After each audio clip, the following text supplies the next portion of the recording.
টুকরো করে তুলসী ভক্ত গঙ্গাতে ভাসিয়ে দিয়েছিল। তাহলে সেই তুলসীর কারণে চলে এলো। তাই অদ্বৈত প্রভু ছুটে গিয়ে মনের আনন্দে তুলসী মাকে জড়িয়ে ধরেছে।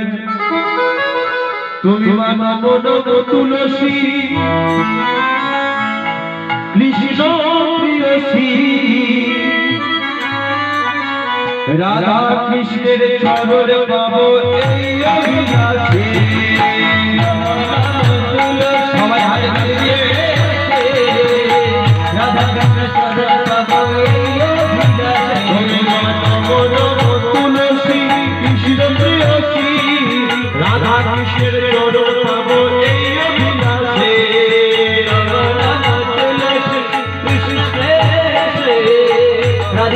চরণ পাবো এই অভিলাষে। যে ভজন নাম লয় মনোবাঞ্ছা পূরণ হয়। যে ভজন নাম লয় মনোবাঞ্ছা পূরণ হয়। নয়নে প্রিয় সুষায় যুগল রাশি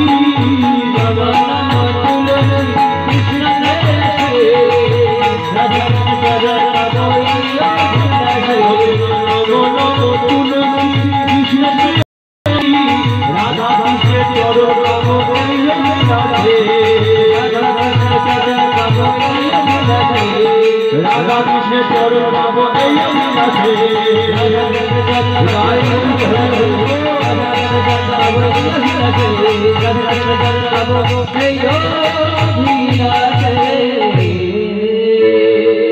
চৈতন্য মহাপ্রভুকে বিদ্যা দেবীকে বাড়ি যাবকে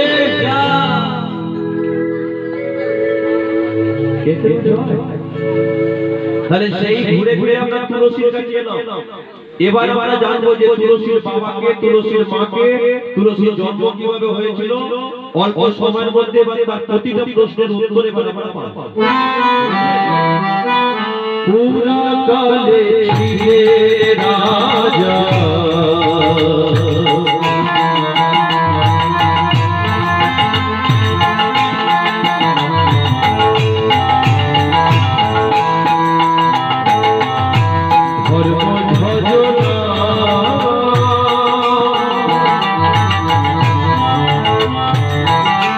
हरि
হরি বলে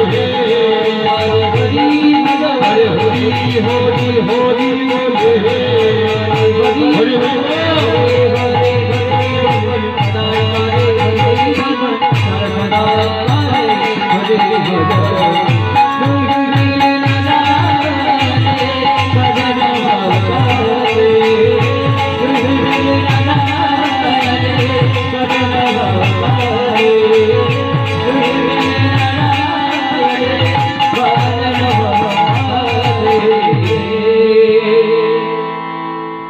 শাবনিয়া বংশের রাজা হলো ধর্মধ্বজ।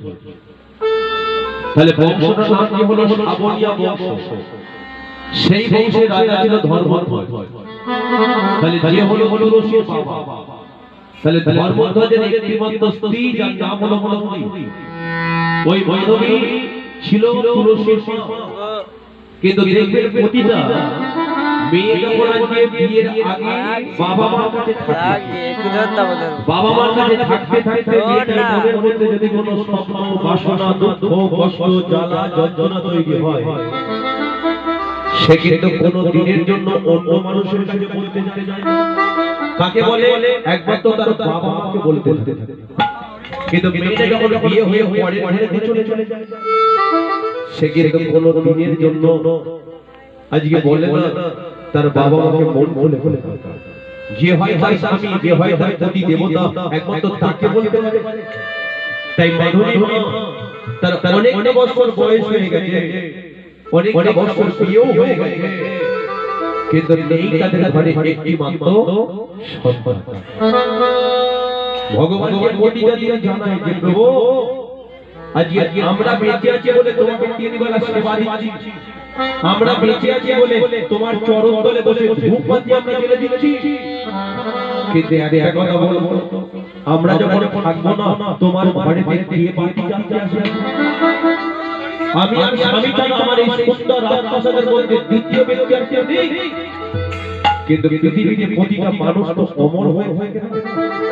পৃথিবীতে সবথেকে সত্য হলো একমাত্র মানুষের মৃত্যু। একমাত্র মানুষের মৃত্যু। হয়তো জীবনে আপনার 5 টাকা বাড়ি আছে, বাড়িগুলো জীবনযাপন হয়ে যেতে পারে। আপনি হয়তো ব্যাংকে লাখ দশেক টাকা জমিয়ে রেখেছেন, টাকাগুলো জীবনযাপন হয়ে যেতে পারে। আপনার হয়তো আত্মীয় স্বজনগুলো আছে, তারা একদিন মরবে। যদি বলে ভাই তোর মৃত্যু কি হবে, তুই কি বেঁচে থাকবি?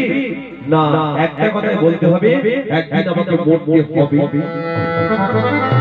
সেই জন্য বলে ভগবানের কাছে তুমি সবকিছু প্রার্থনা করো, ভগবানের কাছে এটা প্রার্থনা করো যে নিজের মৃত্যুটাকে তুমি প্রার্থনা করো। ভগবানকে জানাও যে প্রভু তুমি আমাকে মানুষ করে পাঠিয়ে দিয়েছো যেন কুকুর ছাগলের মতো না মরতে পারি, মানুষ করে পাঠিয়েছো একমাত্র মানুষের মতো হয়ে পৃথিবী থেকে আমি চলে যাব, তবেই তো ভগবান তোমার কথাকে শুনবে। তাই মাধবী মা প্রতিটা দিন নারায়ণের চরণ তলে বসে শুধু একটাই প্রার্থনা করে, যদি আমাকে সন্তান তোমায় দিতে হয় আমায় একটি সন্তান দিও প্রভু, তোমার সেবার তরে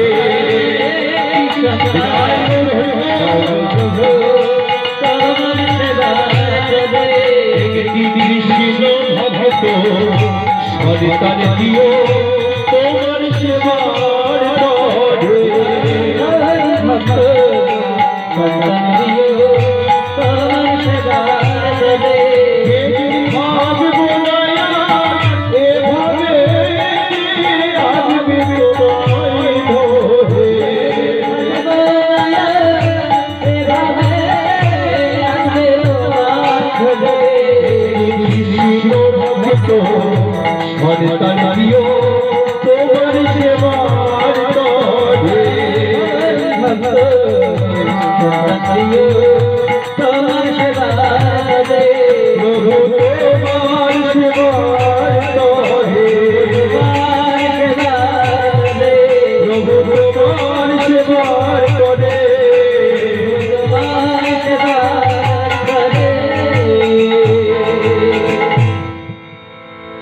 আমাদের চাওয়া থেকে মাধবীর চাওয়াটার মধ্যে পার্থক্য কোথায় বুঝতে পারলেন? ভগবানের কাছে আমরা প্রতিটা মানুষ যাই, কিন্তু ভগবান দূর থেকে লক্ষ্য করে যে ভক্তটা আমার কাছে আসছে কত দামি শাড়ি পরে আসছে আমি ওটা দেখি, যে ভক্তটা আমার কাছে আসছে কত সুন্দর চুলের বেনি বেঁধেছে আমি ওটা দেখি না, যে ভক্তটা আমার কাছে আসছে কত সুন্দর রাজভোগ রাজমিষ্টি নিয়ে আসছে আমি ওটা দেখি না। আমি শুধু একটা জিনিস দেখি, যে ভক্তটা আমার কাছে আসছে তার অন্তরে কি ভক্তি আছে। কোন দিনের জন্য কোন মা আজকে বলে যে আমার সন্তানটাকে তুমি জন্ম দাও, কিন্তু পরম হরি ভক্ত কৃষ্ণ ভক্ত করে দাও, কোনদিন কোন মা কিন্তু বলে। কিন্তু একটা কথা বুঝে নিতে হবে, সন্তান যদি হরি ভক্ত কৃষ্ণ ভক্ত হয় সন্তানের দ্বারা আজকে ভগবান দর্শন হয়ে যায়। তার প্রমাণ কি? দৈত্যকুলে জন্মগ্রহণ করেছিল একবার তো হরি ভক্ত কৃষ্ণ ভক্ত প্রহ্লাদ ছিল হরি ভক্ত কৃষ্ণ ভক্ত, কিন্তু জন্মগ্রহণ করেছিল তাই একবার তো দৈত্যকুলে জন্মগ্রহণ করেছিল।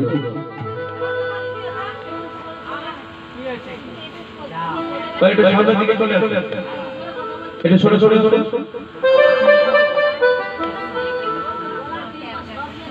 না না ঠিক আছে, এটা চলে চলে সামনের দিকে চলে আসে, কারণ যত দূরে বসবেন ততই তো আজকে ভগবান দূরে চলে যাবে, তাই না? হ্যাঁ, গরমের সময় একটু ফাঁকা ফাঁকা করে বসো, পা ঝুলিয়েও বসতে পারেন, কোনো সমস্যা ঠিক আছে, যে কোনো মনে বসতেই। কারণ আমার গান ফাঁকা দেখে আমার একটা গান তো আগে থেকে মনে পড়ে যাবে, যেটা বলতে পারি না যে এই কুলে আমি ওই কুলে তুমি, মাঝে একটা নদী বয়ে বয়ে। তো যাই হোক, সেটা আমরা পূরণ করবার চেষ্টা করছি। তাহলে এদিকে যেটা বলছিলাম যে সন্তান যদি হরি ভক্ত কৃষ্ণ ভক্ত হয় সন্তানের দ্বারাতে বাবা মার ভগবান দর্শন হয়ে যায়। তার প্রমাণ হলো দৈত্যকুলে জন্মগ্রহণ করেছিল হরি ভক্ত প্রহ্লাদ, কিন্তু তার বাবা হিরণ্যকশিপু ছিল দৈত্য। হিরণ্যকশিপু চিন্তা করেছিল যে ছেলেটা আমার হরি ভক্ত, ছেলেটা আমার কৃষ্ণ নাম করে, কিন্তু ও ছেলেটাকে একটা ভবিষ্যৎ করে তোলা আছে, কিন্তু ছেলেটাকে সারা জীবনে হরি হরি করে যাবে। তাই হিরণ্যকশিপু নিজে বাবা হয়ে ছেলে প্রহ্লাদকে মারবে বলে কালপুর বীজ হয়েছে সন্তানের মুখে তুলে তুলে দিল। যে প্রহ্লাদকে মারবে বলে হিরণ্যকশিপু প্রহ্লাদকে উঁচু পাহাড় থেকে ফেলে দিল যাতে ছেলেটাকে মরে যায়। কিন্তু বলুন তো প্রহ্লাদকে মরে গিয়েছিল, মরেনি। কিন্তু হিরণ্যকশিপু দিকে চিন্তা করেছিল যে প্রহ্লাদকে একটু মারবো বলে এত কৌশল তৈরি করছে, কিন্তু ছেলেটা তো কই মরছে না। কিন্তু মনে মনে চিন্তা করলো ছেলেটাকে একটু পেঁচে ফেলতে হবে। হঠাৎ সকালবেলা হিরণ্যকশিপু প্রহ্লাদকে ডেকে বলছে, প্রহ্লাদ বলো বাবা, না তুই এত হরি নাম করিস, এত কৃষ্ণ নাম করিস, কোনদিন তোর ভগবানকে দেখেছিস? বল তো প্রহ্লাদ, তোর ভগবান থাকে কোথায়? প্রহ্লাদ তখন বলেছিল, বাবা তুমি আমাকে বলছো ভগবান থাকে কোথায়, কিন্তু আমি তোমাকে বলছি বলো তো বাবা ভগবান নেই কোথায়? তার মানে কি বলতে চাইছি, ভগবান কি সর্বত্র জায়গাতে আছে? বলে হ্যাঁ, আমার ভগবান সব জায়গাতেই লুকিয়ে। সে তোমার সামনে আছে, পেছনে আছে, ডায়ে আছে, বাঁয়ে আছে, জলে আছে, স্থলে আছে, পিঁপড়ের মধ্যে আছে, আবার আমাদের মুখ্যমন্ত্রীর মধ্যে ভগবান লুকিয়ে আছে। হৃদয় গৌর হরি বল, হরি বল। তাহলে ভগবান নেই কোথায়? সর্বত্র জায়গাতে আছে। হিরণ্যকশিপু করে বলেছিল, তোর ভগবান যদি সব জায়গাতে থাকে তাহলে বল তো প্রহ্লাদ, তোর ভগবান এই ইটের প্রাচীরটার ভেতরে বল, তোর ভগবান যদি সব জায়গায় থাকে তাহলে ভগবান কি ইটের ভেতরে লুকিয়ে আছে? প্রহ্লাদ তখন ভক্তি বিশ্বাস নয়নে জলে বলেছিল, আমার ভগবান যদি সব জায়গায় থাকে তাহলে ভগবান আমার এই ইটের ভেতরেই লুকিয়ে আছে। হিরণ্যকশিপু বলেছিল, ঠিক আছে আমি এখন ইটটাকে ভাঙবো, দেখি তোর ভগবান কি করে বেরিয়ে আসে। যেই কথা দিয়ে ওই হিরণ্যকশিপু বলে স্তম্ভটাকে ভাঙতে গেল, ভগবান আর কি চিন্তায় পড়ে গেল। মনে মনে চিন্তা করছে, ভক্ত তো ভক্তি আর বিশ্বাস দিয়ে বলে দিয়েছে যে আমি ইটের ভেতরেই লুকিয়ে আছি, আমি যদি এখন ইটের ভেতর থেকে না বেরিয়ে আসি আমার ভক্তকে তো মিথ্যাবাদী বলবে, ভক্তকে মিথ্যাবাদী বলবে। তাই ভগবান কি করেছিল, ভক্তির প্রাণ লাগবে বলে ইটের ভেতর থেকে বেরিয়ে এসেছিল। দেহটা ছিল মানুষের মতো, মুখটা ছিল পশুর মতো, বড় বড় মুখ, বড় বড় দাঁত, যখন নিজের ভেতর থেকে বেরিয়ে এলো নিঃশিষ্ট অবতারে তার উরুর মধ্যে হিরণ্যকশিপুকে শুইয়ে দিয়ে যখন তীক্ষ্ণ নখ দিয়ে তার বুকটাকে চিচিয়ে যাবে, হিরণ্যকশিপু তখন হাত জড়ো করে চলে, প্রভু প্রভু তুমি তোমাকে মেরে দেবে, কিন্তু তোমার কাছে আমি একটা জিনিস চাইছি, আমাকে মারার আগে এক মিনিট আমাকে সময় দেবে প্রভু। বলে গেল এক মিনিট সময় কেন চাইছিস? যদি তুমি এক মিনিট আমাকে সময় দাও তাহলে আমার ছেলে প্রহ্লাদের পায়ে হাত দিয়ে একটু প্রণাম করে আসো। ভগবান তখন বলেছিল তুমি নিজের ছেলে প্রহ্লাদ, তোর প্রহ্লাদের পায়ে হাত দিয়ে কেন প্রণাম করবি? হিরণ্যকশিপু তখন বলেছিল আমার ছেলে হতে পারে, কিন্তু আমার ছেলে তো ভালোবেসে তোমাকে পেল, কিন্তু ছেলের দ্বারায় আমি তো শত্রুকে তোমাকে সামনে দাঁড়িয়ে দর্শন করতে, তোমাকে এমনি ভাবে নয় একমাত্র নিঃশিষ্ট অবতারে তোমাকে দর্শন করতে পারছি।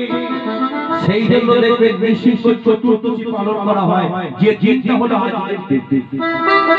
মানে এখন তো রাত 12টা কেটে গেছে, গতকাল যে দিনটা ছিল কি বলবো, নিঃশিষ্ট চতুর্দশী সন্ধ্যে 7টার সময় কেটে, তাই তো? সন্ধ্যে 7টা পর্যন্ত নির্জলা উপবাস থাকতে হয়। আর যে সেই জন্য সেই নিঃশিষ্ট চতুর্দশী দিনটা গিয়ে চলে গেল। তাহলে সন্তান যদি হরি ভক্ত কৃষ্ণ ভক্ত হয় তাহলে বাবা মার সন্তানের দ্বারা ভগবান দর্শন হয়ে যায়। তাই আগে বলে বলল আমায় একটি কৃষ্ণ ভক্ত সন্তান তুমি দাও। ভগবানের কৃপা হলো, এবার ঠিক ঠিক সময়ে বলে বলল দৈব বাড়ি করে মাধবী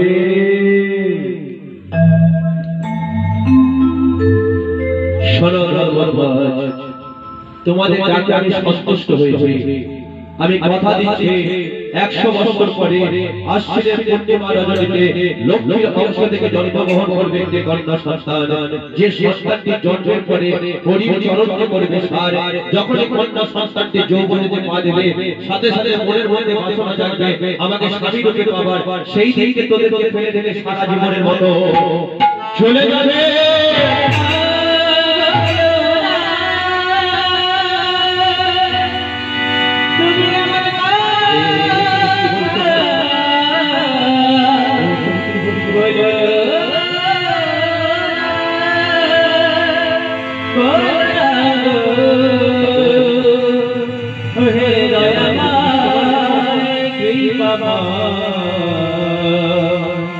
এমন কথা বলো না। ভগবানের কথা শুনে মাধবী মা আজকে ঠাকুর ঘরে সর্বকে দাঁড়িয়ে দাঁড়িয়ে চোখে ছুটে এসে ধর ধর ধর মাধবী পাগল হয়ে হয়ে গো, সন্তান হলে কি মা হওয়া যায়, সন্তান না হলে কি মা হওয়া যায় না যায়? কলিকাতার বুকে বসে আছে ঠাকুর রামকৃষ্ণ দেবের স্ত্রী সারদা দেবী, বলো তো তার কোনো কি সন্তান ছিল? কিন্তু তাকে কি বলে মা সারদা দেবী। তাহলে আজকে তোমার সন্তান নেই বলে তুমি কাঁদছো? চলো ফিরে চলো, সন্তানটা জন্ম নিই, ওকে ছোটবেলা থেকে এত খাইয়ে পড়িয়ে আদর দিয়ে মানুষের মতো মানুষ করবো, ও হয়তো আমাদেরকে ফেলে রেখে যেতেই চায়।